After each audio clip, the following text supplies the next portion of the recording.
This is a Fatal 4 podcast.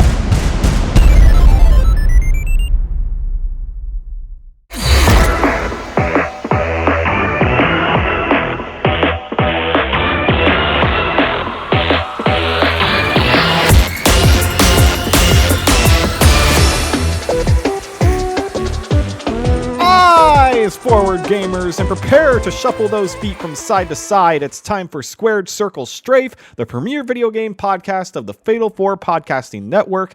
I am your host, Pro Wrestling Noah, aka Noah Stewart, and it's time to talk about video games. Hello everyone, welcome in to the show.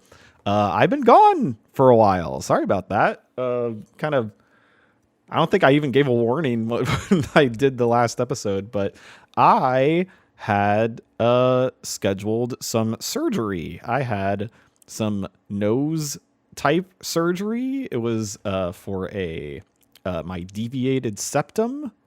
My nose was all crooked, so I had to uncrookify it, or the doctor had to uncrookify it, and now I can breathe better, or at least I will eventually. Still in recovery. Still, it takes about a month to fully. Maybe even 2 to 3 months to fully recover from this, but I'm at least good enough to function. You know what I mean? But man, those first reason why I've been out for 2 weeks is because I've been bleeding from my face, all sorts of, oozes and juices. It's been a bad scene over here, I will say, at the very least. Bad scene in appearances. I've been fine. I've been pretty much okay. The first couple days were pain, let's say, but I had all sorts of fun medicines to ride that out, especially, there was, the first week. Okay, so I got my surgery on a Tuesday.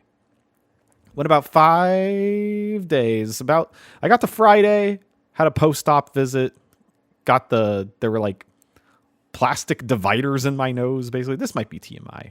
I had to get some stuff removed out of there that they put in there afterwards, really opened things up. And then I went to help my wife with a art show that she was going to, Zine Fest, the annual Zine Fest here in Houston, which was fun, great time. But I also took some heavy pain medication right before we went over there, and it was kicking in just right after I had driven us there. And by the time we had the table set up and everything, I sat down at the table and just kind of conked out. I was struggling to keep my head up. My wife was looking at me like, "Are you okay?" And I was just I just think the pain medication is taking effect, but we're gonna be here for 8 hours. I'll be good to go once the medication leaves my system, and then I can drive us home. And then that's how it worked out, and it was fine. But yeah, doing okay now. Doing a little, I don't know if you can hear that. I'm doing a little breathing. I can feel it straightened out. I can feel the extra oxygen reaching my right nostril. So that's a win. That's a win in my books, folks. But yeah, still doing a little bit of recovery, still a little swollen, still hurts a little bit, but we're okay. I'm in podcasting condition, and that's all that matters. I'm bringing the content to you folks. But yeah, that's pretty much how I've been doing. I spent a lot of that time in recovery playing some video games that I'm excited to tell you guys about a little bit later. But why don't we go ahead and, kick off some of the news that happened this past week. Thankfully, a decent amount of stuff happened. The thing that I think most people were talking about was the Keeleys. Jeff Keighley has announced the nominees for the 2024 Game Awards. And there are 2 games in particular that are getting a ton of awards. I would say maybe even 3 that are getting a huge, sweeping across various nominations here. Those being Astrobot, Final Fantasy VII Rebirth, and my beloved Balatro. Speaking of those games, they all made it into the coveted Game of the Year category. of which contains Astrobot, Balatro, Black Myth Wukong, Elden Ring Shadow of the Erd Tree, Final Fantasy VII Rebirth, and Metaphor ReFantazio. And there's been some issues that people have had about these selections. Some of them, warranted. Some of them more ignorant, I would say. I think the one that a lot of people seem to be up in arms about at first was the inclusion of Elden Ring Shadow of the Erd Tree, being that game is a DLC. It is not like a standalone release. It is an add-on to an already existing game, which, if you look at it on its face, if you look at the sheer breadth of content that DLC provides, FromSoft essentially made just another Elden Ring. They just made another Elden Ring's worth of content to the game. Isn't that? I think How Long to Beat has it clocked at 40 hours, which I guess is really about half as long as Elden Ring is. I don't know. I'm typing in Elden Ring into howlongtobeat.com. Wheel spinning. Yeah, it has base Elden Ring at about 60 hours to beat main story, 100 hours for main plus extra, and then Erd Tree is 25 and a half hours for main story and about 40 for main plus extra. So it's about a third the size of Shadow of the Erd Tree, or of base Elden Ring. That's still Elden Ring is can be for most people a 100 hour plus experience, and this is still a sizable chunk of content. And I think a lot of people had a really great time with Shadow of the Erd Tree. And this was actually something that if you looked closely, the Game Awards kind of did a self-addendum to their policies to allow Shadow of the Erd Tree to make it into the nominations this year, that DLCs can be nominated for stuff. And I, on one hand, I get it that it being a DLC and not a standalone feels a little irksome. But at the end of the day, it's the Game Awards. Who cares? It's kind of where I end up landing on this whole thing. I am not willing to die on the hill of what gets nominated and what doesn't. I don't really care what wins at the end of the day. It's just fun conversation, right? But I'm not going to, I'm not going to get upset about any of this stuff. The thing that I am finding a little upsetting is the amount of people who see Balatro on this list and do the if you're familiar with the Didn't Get All of It podcast, and a certain Cody Carlson, when someone new shows up on an episode of AEW Dynamite or something, and you hear him go, "Who?" Is the reaction that a lot of people have been having to Balatro being on this list, which is to a certain extent fair, because every other title on this list is big AAA games, and it is the only indie title that's made it to the Game of the Year category. But it's not it's uncommon for indie games to make it. Indie games have won Game of the Year in the past. Just look at Hades. Hades is an official Game of the Year winner of these awards. So I don't see what's so crazy. I guess it's that Balatro is less traditional in this sense, because Hades is a top-down action roguelite, whereas Balatro is it's a card game. If you look at it and don't really know what you're looking at, it just looks like poker. I get that part. But, and also the funny thing has been this past week, the early part of the week when these awards were the nominations were announced, and everyone getting all mad, oh, what's this card game doing here? And then you see a lot of people going and looking into it and finding out, and then downloading and playing Balatro, and then going, you know what? I get it. You know what? I take back what I said. This might be the game of the year. To which I say, hell yeah. I am... Honestly, I don't... I look at this list, and I think it can really go either way with a bunch of these. Unfortunately, I don't think Metaphor is going to take it. I just don't think it has the representation. I don't think it has... By that, I mean, I don't think there are enough people who will be pulling for Metaphor ReFantazio. I think it's just a touch too niche compared to these other titles. Final Fantasy VII Rebirth, that's a tough one. I think there are enough people that I could see it maybe getting the nod. Maybe Astrobot. I think Astrobot would make sense. That game's gotten a lot of love from publications. But boy, I just feel like at a lot of these publications, I feel like Balatro is going to be sweeping a lot of, Game of the Year stuff at places. And man, would I be so happy if Balatro won Game of the Year, because it deserves it. Aside from that, we have some other, kind of interesting nomination categories here. One of them being Best Narrative. And it's mostly confusing looking at this list. Because we got like Silent Hill 2, sure. Senua's Saga, Hellblade 2, sure, that makes sense. I would say that the narrative is the best part of that game. Metaphor ReFantazio makes sense. Like a Dragon Infinite Wealth, yeah. From what I've heard about that game, that is a compelling pick.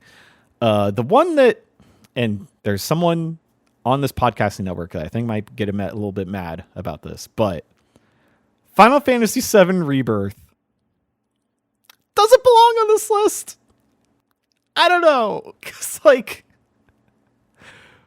ultimately, it has an uphill battle.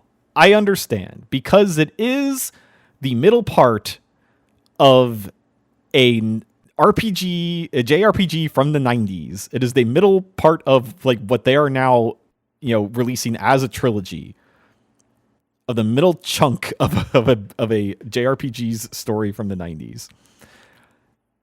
And what that means is that you get a little decent taste of story and narrative at the beginning, and then you get a little bit more at the end. And everything in between is very kind of, tied off,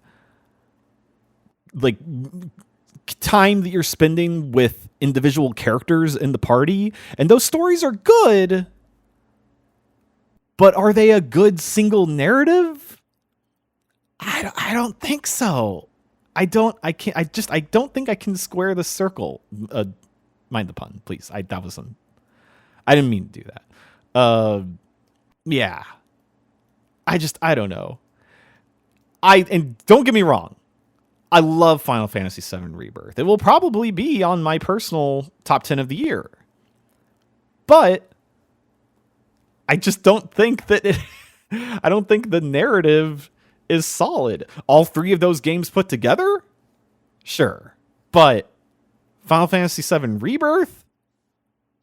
I think we could have made room for something else. Preferably, the thing that I feel like is being snubbed the most from this list, and I get it because I don't think enough people have played it. And I hadn't played it until this past week, and I will tell you about it later. But 1,000 Times Resist. Oh my god. What a great narrative. It should have... And actually, there's also alongside the Game Awards, there is a independent, an indie game awards that's happening online that is, divorced from these awards, that they have nominated 1,000 Times Resist in their awards. So at least it's getting recognition somewhere, just not in these awards, which is unfortunate because the bit of that game I have played. It is what a narrative. What a narrative, I will say. Other interesting parts of these awards, Games for Impact is always a weird one because I don't really think they really nail down like what exactly they want it to be, or at least like just looking at it, it can be confusing like what they intend it to be, because it generally tends to feel like games that are going for like some larger social commentary, or they tend to be indie games or games that are trying to raise issues of marginalized audiences. And just looking at here at the nominees, we got Closer the Distance, Indica, love Indica, Neva, Life is Strange Double Exposure, Senua's Saga, Hellblade 2, and Tales of Kenzera Zhao, which that all makes sense. It's just a weird category. These are all just like the Game Awards in general. Some of the categories are a little funky, especially like, and this is becoming more, instead of news so much, it's becoming like what my issues with the Game Awards in general. But you scroll down this list and you see like the genre categories, like action game, action adventure game, best RPG, best fighting game, and like all that stuff just kind of like starts to melt into each other. Like you got like different stuff in best action game and best action adventure, but it's kind of hard to tell like what constitutes one from the other in some cases. And I don't know, it just like splitting those hairs seems irrelevant these days, as so many games pick up influence from other genres and blend them together. It just gets weird. Fighting game, I think, is enough to be its own category. The fighting games tend to be very distinctive. We got Dragon Ball Sparking Zero, Grand Blue Fantasy versus Rising, Marvel vs. Capcom Fighting Collection Arcade Classics, which I think is an interesting addition, as it is just an anthology of old fighting games that did not come out this year. It came out in the 90s. Then we got Multiverses and Tekken 8. I feel like Tekken 8 probably takes this. I have a good hankering as far as the FCG is concerned, or FGC, fighting game community, is concerned. I have a feeling Tekken 8 is probably the favorite to take this one. Then we got stuff like best ongoing game, with your Destiny 2, Diablo 4, Final Fantasy 14, Fortnite, Helldivers 2. I feel like it's probably between Fortnite and Helldivers 2. Well, I don't know. I feel Fortnite did a lot this year, and Helldivers 2 picked up a lot of steam, but also like kind of had a bad middle there, if we're being honest. It came out really hot. Then the community kind of turned on it for a little bit with the way that they were balancing that game. They fixed it though. From what I understand, I haven't gone back to it since they allegedly fixed it, but I have talked to people and have seen people in my friend feeds going back to that game in a big way. So apparently the community is satisfied with where they've gone with that game. Then we got like interesting one like best adaptation, which these are not video games, but like television or movie adaptations of video games. Like we got the League of Legends Arcane show on Netflix, Fallout, Knuckles on Paramount Plus, Like a Dragon Yakuza, and Tomb Raider: The Legend of Lara Croft. Between all these, I think Arcane and Fallout have the best chances. I think because Arcane came out recently and people are, really falling all over themselves about how great this most recent season of that is. But I feel like Fallout was such a surprise, and that I think had a lot more mainstream poll. Like, there were a lot of people talking about Fallout that hadn't ever played the Fallout series that were just like really enjoying that show. So I don't know. I have a good feeling that Fallout probably takes that one.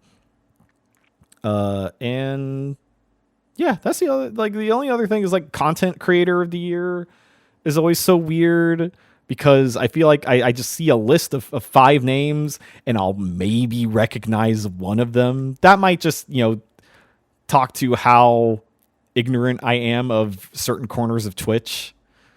Because what we got on this list, we got typical gamer, techno gamers, Ilio Juan. We have one VTuber, Usada Pecora, which, like, I would say I am fairly aware of VTubers and VTubing on a surface level. I am in no means an expert. I am mostly a Vshoujo person. I could not tell you very much about Holodive. I know very surface level. I know who Gouda is, and that's about it. So I do not know who Usada Pecora is. I maybe have recognized, the thumbnail that accompanies this nomination. The 5th person here, though, Queso. I just recently became a fan of Queso. I think like I saw enough of his clips on like Twitter or TikTok or whatever, and then me and my wife came across his stream one night on Twitch and just ended up watching some of it. And yeah, Queso's funny. I like Queso, an entertaining streamer. Some might even say content creator of the year. Who can say? But that's the nominations for the Game Awards. Decent batch here, but at the end of the day, these awards are silly. I tend to like really keep these at arm's length as far as how invested I want to be in these. I tend to care more about Game of the Year conversations from publications, or because from those things, it's opinions from people that I tend to trust, or at least know what I'm getting from them. So I have a better understanding of how the consensus that they come to their decisions, instead of this, which is like a, big like conglomeration of all of these, places that are coming together to make a decision. And I don't really know what I'm getting. So, and at the end of the day, really, it's a Jeff Keighley thing. We're not really all here for the awards. They're barely here for the awards. When you watch the show, they just kind of gloss over most of the awards except for Game of the Year. The thing that everyone's here for is trailers. And, that's exciting. I'm anticipating more what, potentially will be shown in a trailer at the show than I am awards actually be going out. And that's like how they present it, because they'll be like, okay, here's a trailer. Everyone get excited. All right. Wasn't that such a great trailer? Anyways, best music game. This person wins. Anyways, on to the next trailer. That's the way that they tend to present that show. So be looking forward to that. I believe that is, November 12th. This is November, December 12th. Thursday, Game Awards. Be there, be square. I believe I will be tied up when that is happening. So I will be watching on my phone somewhere, probably while I'm pointing the camera at something. And then I will watch the VOD sometime later. I would love to be in a place where I could like live stream, these big trailer showcases at some point and do commentary over it. That's the dream. Maybe for, this coming year's Summer Games Fest, I can carve out some time off from my full-time gig to maybe do some of that. I would love to do that. But we'll see. Put a pin in that. Come back to that later. Some other news that happened this past week. Valve, may have heard of them, big video game company. They got a client on the computer and whatnot. One of their most one of their most notable games, Half-Life 2. May have heard of it. It's the 20th anniversary this year, and they sure did a lot of stuff for the 20th anniversary of Half-Life 2. One of those things being they released a documentary, a like almost 2-hour long documentary on Half-Life 2's development, which is really impressive because it's also they did it in tandem with NoClip, who is a YouTube channel run by Danny O'Dwyer, formerly of GameSpot, hanging out with the Giant Bomb guys. Love their channel on YouTube. They do, video game documentaries. They go to developers, sit down with them, get like a really good insider look, talking to the people who make the games, get access to a lot of, behind the scenes footage of in development games and stuff. It's really, they do great work over there.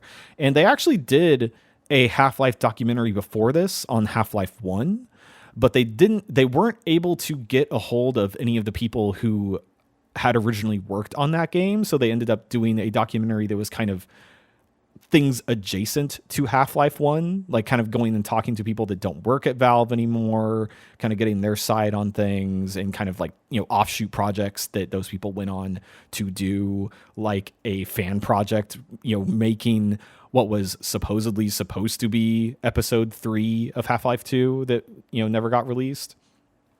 Which is really interesting here because in this 2-hour long documentary, like kind of towards the end, they kind of let loose on some of the stuff that they were talking about for Half-Life 2 episode 3.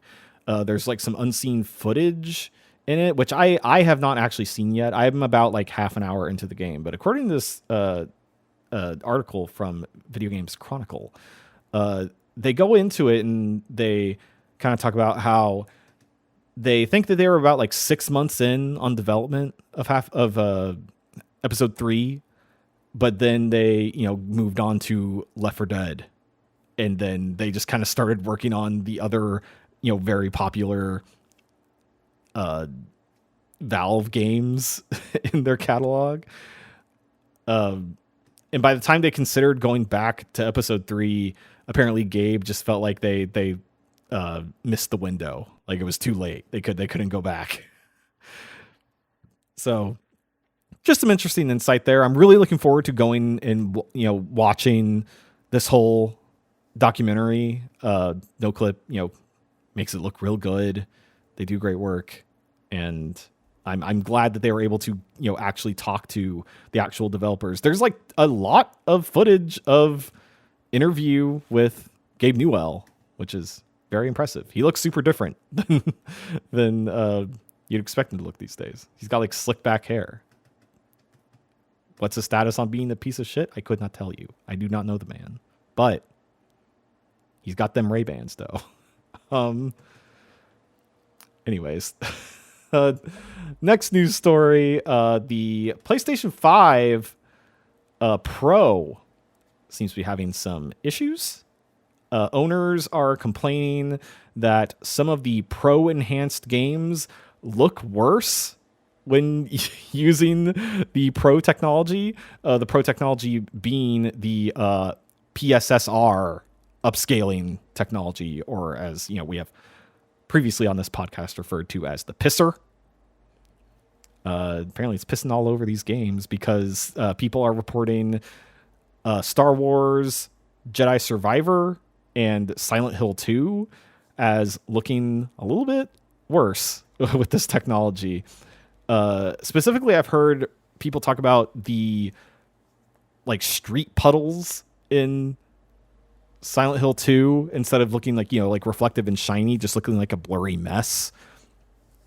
And this story came out like earlier in the week. And I think as of the recording of this episode, I think the developers have said that they are going in and working on, making those games more applicable to the upscaling technology, which has me curious because does that mean that this is really on the devs to, make this technology work, that it's not, going to be like a blanket thing that will be useful for most games?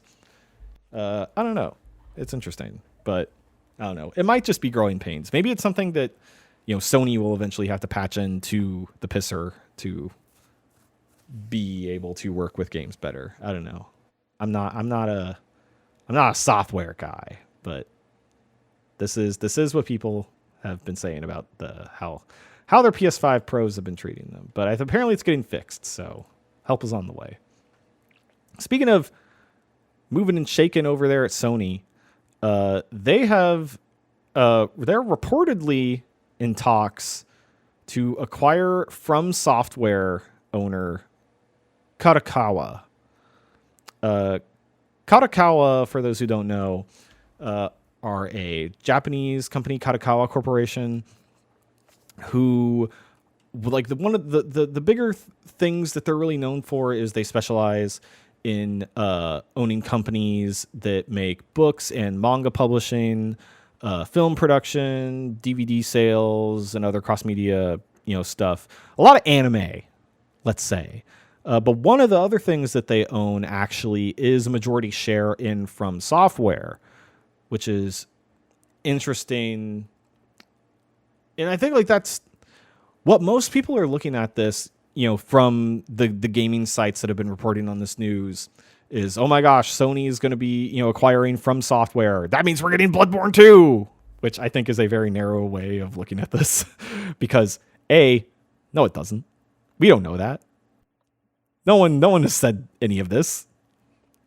Like, the speculation, like, it's fun to fantasy book, but I don't think there's any, like, real concrete, like, oh boy, this is happening. Like, I don't think there's a reason to get too excited yet. I don't think there's even a reason to get too excited about, like, the potential of, like, a PC release of Bloodborne that people have been desperately wanting. I don't know about that. And the thing that is most concerning about the potential of this acquirement is that the Sony owning Kadokawa is kind of bad because Sony already owns Crunchyroll and Funimation, which was all its own fiasco of when they rolled Funimation into Crunchyroll and made some things worse in that experience. And if they get Kadokawa, then this is just like having Sony be closer to what is essentially a monopoly on American distribution of manga and anime, which, monopolies ain't good. I would rather there be competition to make better business, but apparently Sony thinks differently. So I'm waiting for the day that we're all absorbed into the singularity of the one true company that will result from all of these companies eating each other. But that's coming in the future. Speaking of the future, Minecraft theme parks, they're coming. Here we go.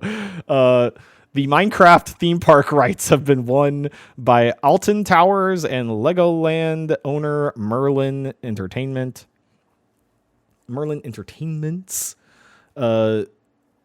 Which is apparently also the people who operate Peppa Pig World. And they are planning to open 2 of these Minecraft themed theme parks in the UK, in the US, in 2026 and 2027, respectively. No hard details yet about what they will contain. There's like a little bit of key art of people walking into, like, the gates of the Minecraft zone. And I don't know. I'm sure kids will be excited about this. In the same way that kids are excited about, the Minecraft movie, which Minecraft has just never really been something that I've been able to get excited about. But I'm happy for those who do. But having, video game themed theme parks have been, at least the one that exists in Super Nintendo Land has apparently been very successful. So it makes sense that they would try to do something similar for Minecraft, as it is so huge. But yeah, Minecraft Land, it's coming in at least 2 to 3 years. Why don't we take a quick break from this news? We'll come back with some more news, and we'll do that right after this break.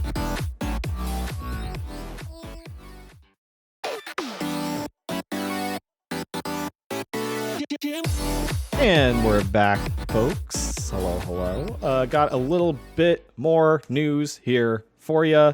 We got a healthy dose of Final Fantasy themed news for you. One of the big things that Square Enix has announced is Final Fantasy XIV Mobile. Don't get it twisted. This is not Final Fantasy XIV coming to mobile platforms. This is a new game, Final Fantasy XIV Mobile, that is being developed by what is their name? Lightspeed Studios, who are the developers behind PUBG Mobile, which, if I understand, that is a good version of that game, a successful version of that game, I should say. Lots of people play that. It's got good numbers, got good metrics, as they say. And the announcement of this is interesting. Apparently, it will be similar to Final Fantasy XIV, but a more streamlined version of it. Maybe even like a little bit of a chibi-fied version of it. When I think of Final Fantasy mobile games, I think of the Final Fantasy 15 game that they put out. That's like the little, I think it's the entirety of Final Fantasy 15, but they're little chibi guys. That's when I think of that. So I wonder if this will be kind of like that. But apparently it'll be actually I'm looking at the trailer right now, and it looks kind of like low poly compared to the PC version, but not quite chibi. But yeah, I wonder. I think it is, so it'll be a more streamlined version of it. And when it launches initially, it'll have 9 of the main game's jobs. It's saying here in this article, and expected that the remaining jobs will come as content is added to the game. I find it interesting that it'll be like a little offshoot, separate from Final Fantasy XIV. I guess finding a new audience to introduce into the Final Fantasy XIV ecosystem, and I'm sure there will be people who will double dip as well. The MMORPG freaks. Speaking of Final Fantasy news, we got some Final Fantasy VII stuff going on, a decent amount of it too. First of all, Final Fantasy VII Rebirth's director says he wanted to avoid fan service and keep players guessing. This kind of coming from a Eurogamer interview in which Hamaguchi was saying that he felt that the game's ending, which people had some feelings about, was ultimately something that he says is a trap. In the way that people have certain expectations for the way that game was going to end. Specifically, a major moment in Final Fantasy VII. And I feel like most people will know what I'm talking about. And people were expecting, especially after Remake, we're expecting maybe a subversion of that moment. And that is not necessarily what we got in Rebirth. But what he's saying is like he wants to keep players guessing and not give players like what they expect, even if that means having parts of the story reflect the original events of Final Fantasy VII. Not have everything be a subversion, which I feel like, especially almost being the end of the year now, and that game came out like all the way back in February, I feel like is a little bit of like retrospect, is a little bit like damage control of like having enough time pass and knowing how people feel about it to kind of get a little defensive about it. But at the same time, I get it. Like I had that notion of wanting to make sure that people aren't going to be able to guess necessarily what and when there will be subversions to the story. Speaking of, the story at large, the Final Fantasy VII Rebirth director also says that there isn't going to be DLC for Rebirth, in the sense that Remake got the intergrade expansion that added the Yuffie missions, that kind of explained what she was doing before the plate fell. But apparently we aren't getting that kind of thing for Rebirth. And they're saying it's so that they can get to part 3 faster. So they can get that, out the door a little bit sooner, which, whatever it takes, man, to get these Final Fantasy VII Remake games out the door, because, they're now saying that, there was a rumor floating around that they were going to start working on a 9 remake, and whether or not that spins out into multiple entries, which, judging from this whole experience, is very likely. They definitely need to get these going a little faster, to cover that ground. And so I'm not 80 years old by the time I'm playing like a Final Fantasy VIII remake or something. And so it was about 4 years between Remake and Rebirth. It feels just like yesterday, but Remake came out in 2020 and Rebirth came out just this year. So, and around the same time frame, in the quarter of the year, from what I remember. I think Remake came out in March and mid-March, and Rebirth came out in February 29th, just the last days of February. So pretty close. So I don't know, maybe we'll get part 3 2027, maybe. We'll see. Looking forward to it though. They have that last chunk of that story, and honestly, that's where a lot more of the more interesting stuff happens as compared to the middle chunk that we just had experienced with Rebirth, which again I very much enjoyed. But it is, as if we're looking at the overall narrative of Final Fantasy VII, the third part of this trilogy is where things are really going to start popping off. But speaking of that story of part 3, the director says that the plot is complete. They have finished the writing of it, and the game is entering full production now. So they've ended their the pre-production part of development, and they are now fully moving into putting in code and working on stuff. So the narrative is locked in, folks. We're getting ready for whatever the hell they're going to unleash with whatever subversions they're, willing to have happen to us. And I'm here for it. And then speaking of Square Enix JRPGs, Dragon Quest III HD 2D remake just released last week, and apparently in Japan has already skyrocketed to the best-selling game of the year over there. In the first week, really selling 826,000 copies in Japan alone, which is wild. Most of those being sold on Switch, with 650 close to of that number being there. So, and this makes sense because Dragon Quest traditionally, historically, has been a franchise that is just bonkers popular over in Japan.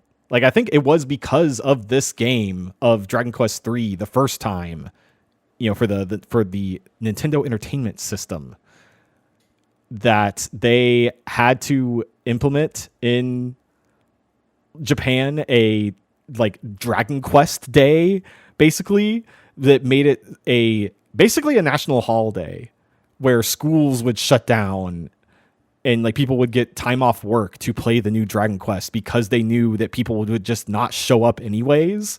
like it actively messed with their economy and like the way that their city operated for a day. So they just like got in front of it and they were just like, people aren't going to show up anyways, so we'll just it's Dragon Quest Day. Everyone understands that that people are not going to be showing up and they're just going to be home playing Dragon Quest.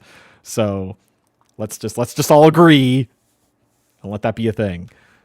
And apparently it happened again. So Dragon Quest still going strong in Japan after all this time. Dragon Quest 3 apparently is one of the most popular ones of those. So again, it makes sense this being that big a deal. Then a game that we've talked about a decent amount on this podcast, Star Wars Outlaws.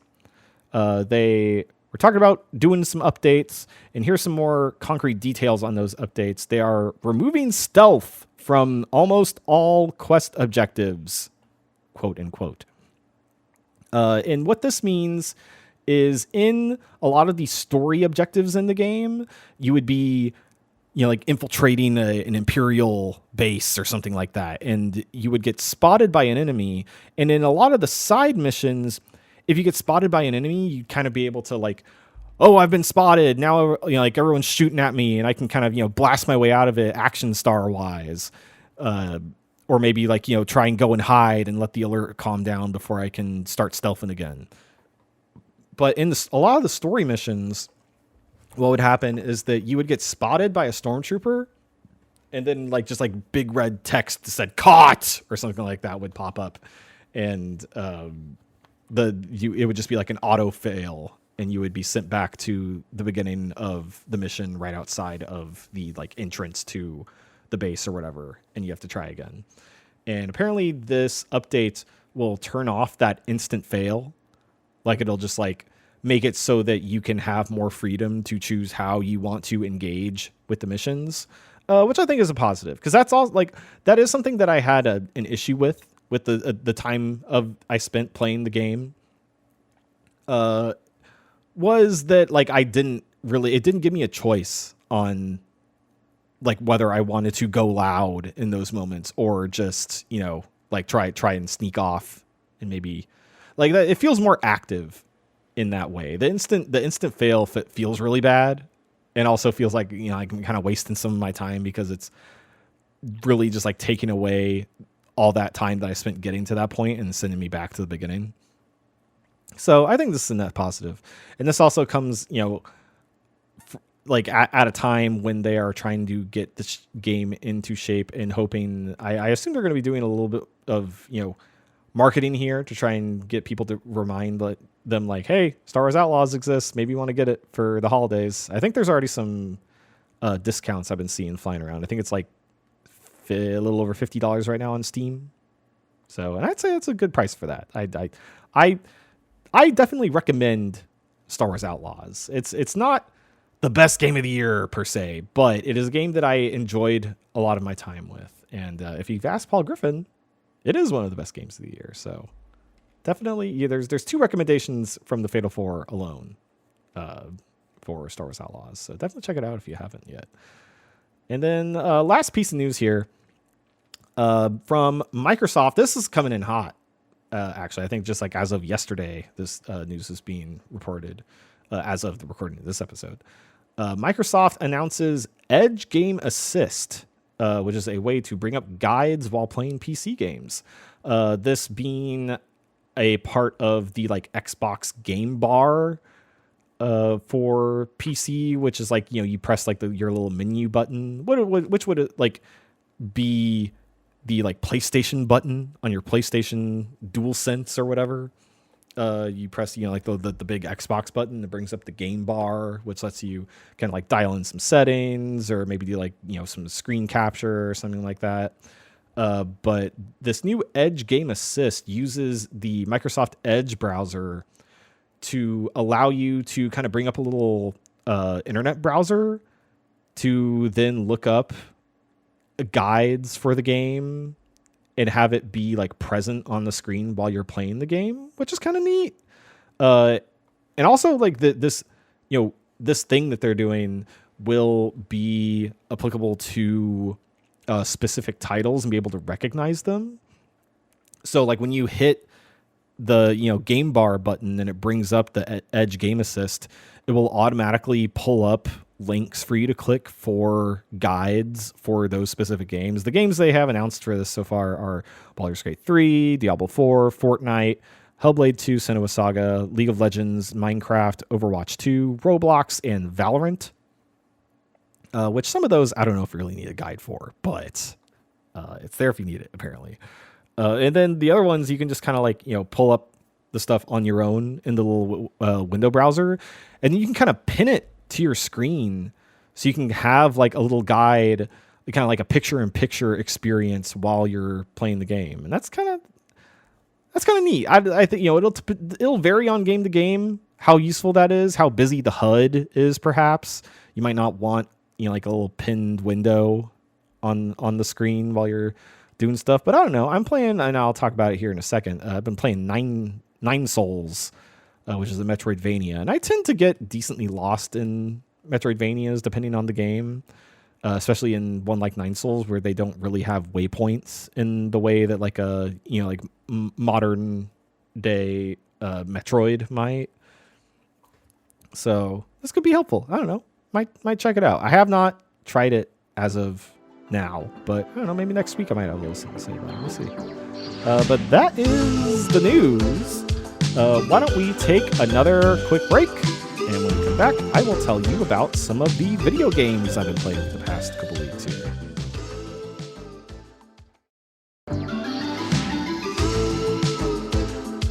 And we're back, folks. Let me tell you about some of the video games I've been playing. Got to a lot of stuff as I've been, recovering from this nose surgery.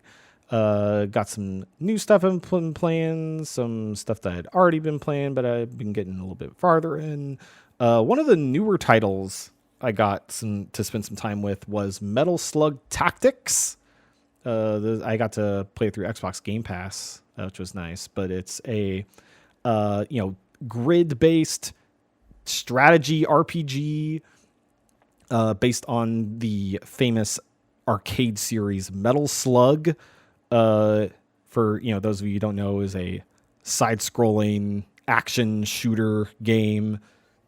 My first experience with Metal Slug was I have a deep nostalgia for Metal Slug, and honestly, I feel like I haven't played a ton of it throughout my whole life, but I have very strong memories of going to my local skating rink, and one of the arcade machines they had there was I think it was the first Metal Slug. It was either Metal Slug, or maybe it was Metal Slug 2. I think it was Metal Slug 2.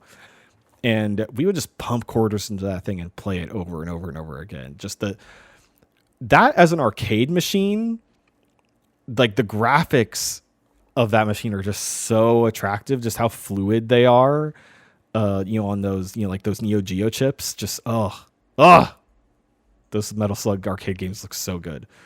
And this has got some of that. I think I've seen a lot of people say like, oh, it captures, the vibes of Metal Slug so well. And like, I think it's almost there, but it's not quite. It's got kind of you kind of get more of the like jagged pixeliness of something kind of trying to capture a retro feel in this.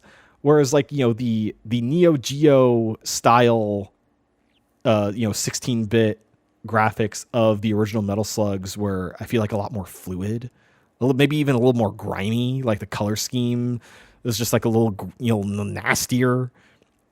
Whereas this is, I think, a lot more colorful. Doesn't have the same grime. I need the grime for my Metal Slug games. Give me the sluggy Metal Slug. But yeah. But aside from the aesthetics, I think that this game actually does a really, really cool job of trying to capture the vibe of Metal Slug in its mechanics, because I feel like in most grid-based tactics RPGs like this, a lot of the game when it comes to positioning is determined on like what direction characters are facing, like something like Final Fantasy Tactics Advance, where you kind of like get advantages on whether you're flanking dudes or not, or because this is a, more like military focused game, the kind of like something like an XCOM where covers really determining like what, like how much damage you're doing or how the likelihood you're going to hit people. But in this, there is a little bit of that. There is places to go and find cover, and you get armor from, incoming attacks. But it also gives you like damage reduction benefits to the amount of movement you do on the field. Like the farther you move, the more spaces you move, the more damage reduction you are receiving, as if to say that you are, kind of like bobbing and weaving out of combat as you are moving around the field. And I think that's neat. I think that's a neat way to do that. And the other thing that this game really focuses on tactics wise is synergizing combat, where you are kind of lining up all your dudes. I think a smart thing to do is to move all of your guys on the field first thing before initiating an attack, because once you initiate an attack on an enemy, if like another one of your characters is in range of that enemy unit, they then fire off a synchronized attack for free. So you basically get like a free bonus action shot from your other unit. So if you can line up all your dudes on one guy, then you're all like firing off these bonus shots and doing a bunch of extra damage on these guys. So it's kind of reminds me of something like an Into the Breach in that sense. It even does have a like every 2 like, full games or, like full like battles, you can decide to reset your turn twice. Kind of like the, like rewind mechanic in something like an Into the Breach. And speaking of Into the Breach, this game is also interesting that it is a roguelite. It is run-based. You're kind of, you start off in a zone and you kind of get like a tree of potential missions to take, which will send you further down the tree of, potential options for other missions. And then once you do 3 missions, it sends you to a boss mission, and then you get to take on the next zone, which also is very much like Into the Breach. Now I'm thinking about it. But yeah, I think it's really neat. I think the tutorial could use a little bit of polishing. There's a lot of reading, and I think it actually takes a few rounds. Like you kind of have to lose a couple times before kind of getting the full picture of what is really at your disposal mechanics wise. But once you get your feet under you, I feel like it's a very fulfilling game. There's a lot to chew on. So definitely, if you have Xbox Game Pass, kind of a no-brainer. Go check it out. It's really neat, I think. Something else this is a game that I spent most of my time playing during my no surgery recovery was finishing up Persona 3 Reload, which I can now say I have seen credits on. Oh my god. This is my first Persona game I have actually finished and seen credits and have seen all the way through, and boy, was that a great time. I've been playing this game for like most of the year. I played it when it first launched, like all the way back in February, and I have just kind of been putting it off to the side as other stuff has been coming out and then coming back to it. I've not like ever fully dropped it throughout the year. I have always been kind of consistently coming back to it in between big game releases throughout the year. And finally decided to like, okay, I'm going to just like hunker down and play this whole thing until I finish it while I'm recovering. And it was worth it, folks. The ending is really strong. I think people who know about the story of Persona 3, it's very emotional. Major theme, being death and kind of what, like different versions of what that means to people. And great finale. I unlocked a decent amount of the ultimate forms of a lot of the personas at your disposal. I got myself Thanatos, the death god, Persona. I got Satan, which doesn't look like you'd think Satan would look like. He's kind of like a big bug guy. But he did a lot of damage for me. That guy's good. And he also has his debilitate attack, which like debuffs all the stats on a single opponent. It's pretty good. Recommend that Satan Persona. But yeah, definitely. I am so glad I finally finished a Persona. I believe my final end game clock was something like 100 something hours, which is easy to do in these games. I don't think I completely maxed out all of my social links. I was only able to get about halfway through a lot of the romance options, but I did finish the romance option for Aegis, the robot girl, which I really liked that whole story, and kind of where that ends up was kind of funny, and also I think is like thematically good for like the ending that I got the good ending, and Aegis plays like a major part in that. So, Persona 3, what a game! And I want to say there's a way, because I'm playing the game through Game Pass, and I think there might be a way where I can get a handle on the DLC somehow, because the DLC, I believe since the game has come out, they've added the stuff from Fez, the like expanded version of the original game on PS2, and I think like even like some additional content to that as well. So I'd like to play some of that. We'll see if I can get to some of that. But another game I've been playing, I really like kind of picking up and putting down, and just like this has been like the game that I've just kind of like, I'll have another thing on another screen. I'll get into some of this. Was Nine Souls, which I've talked about on the show before, but I've been playing a lot more of lately. The kind of Tai Chi influenced martial arts, Metroidvania, kind of more like reminiscent of something like Hollow Knight, where it's a big, Metroidvania style exploration map, but you don't really have any waypoints, and you're just kind of like exploring, trying to figure out where to go. And the combat is something more reminiscent to something like a Sekiro, where it's all very parry based, kind of like, really dialing in attack patterns of enemies, being very patient, and then counterattacking when applicable, to do like the maximum amount of damage.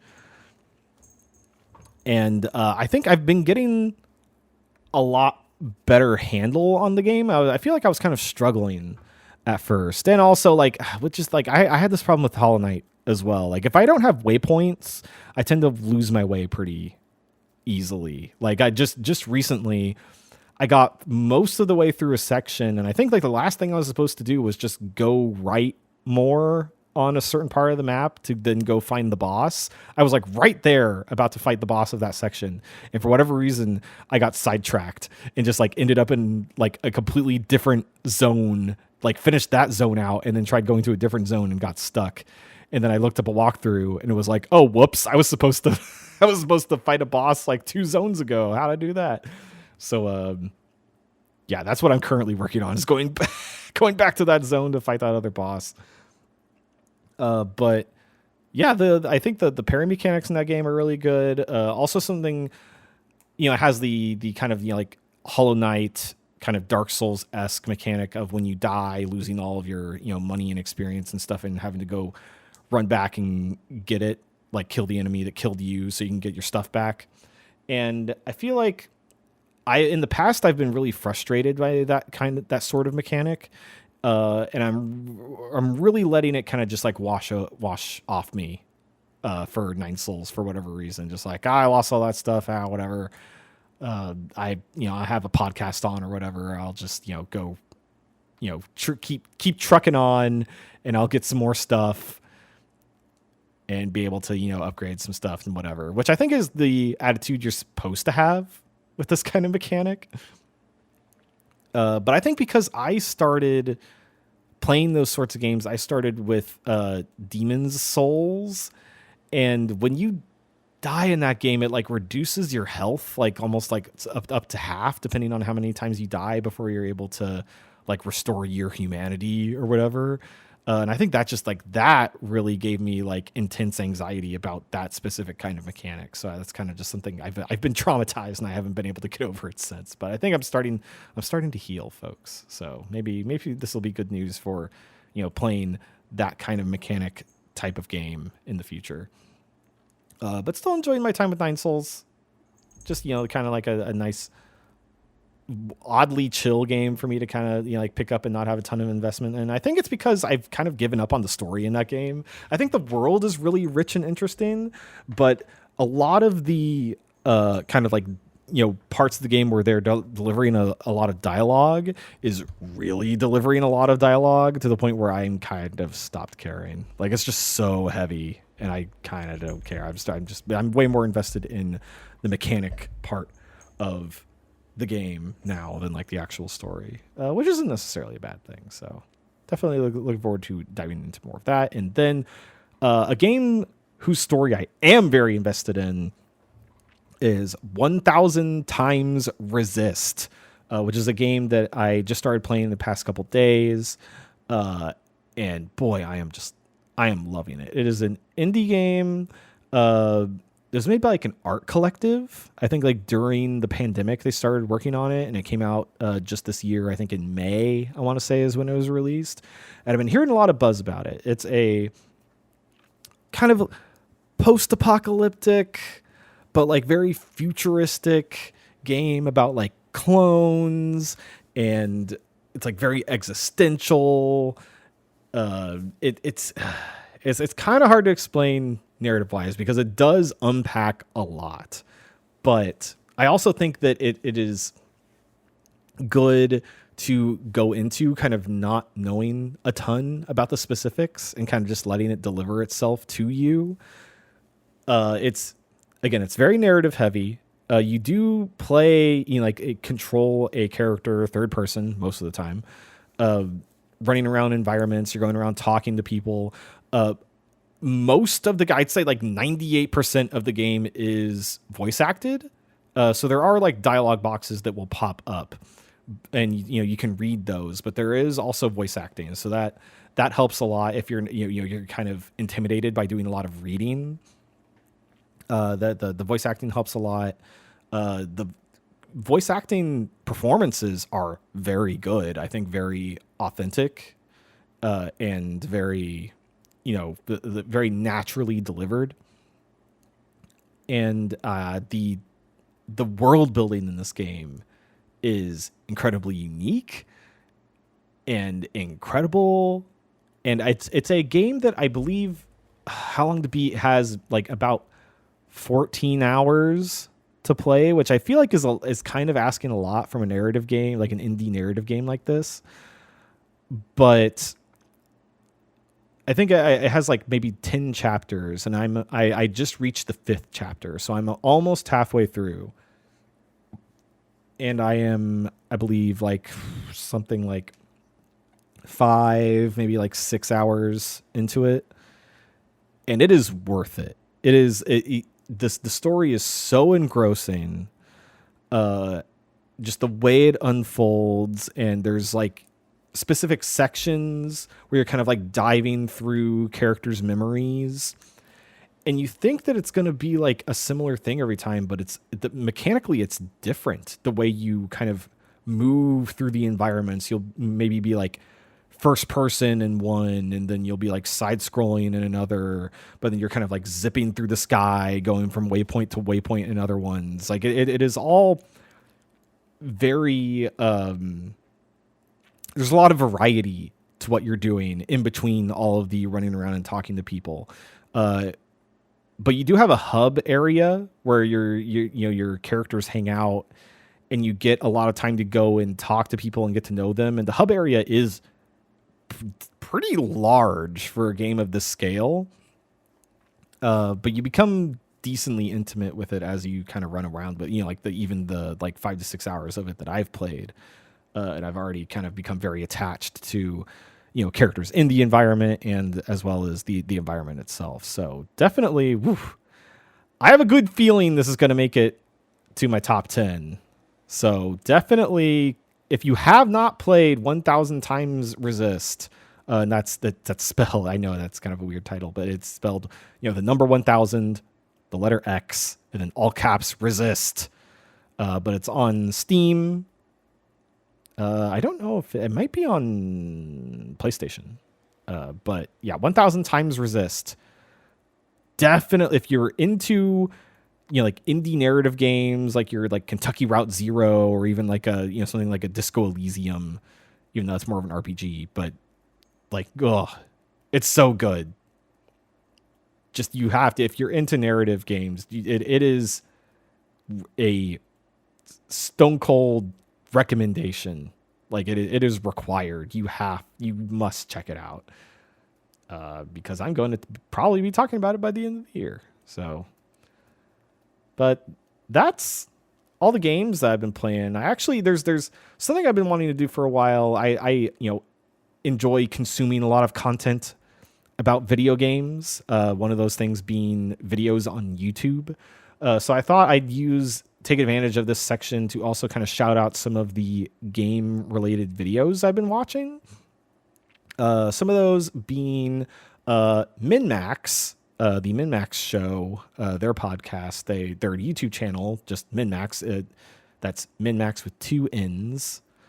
They started doing a new spotlight series where they are kind of no clip style, going and visiting developer offices and doing little like op-eds on their studios and kind of like their history and what they've been doing.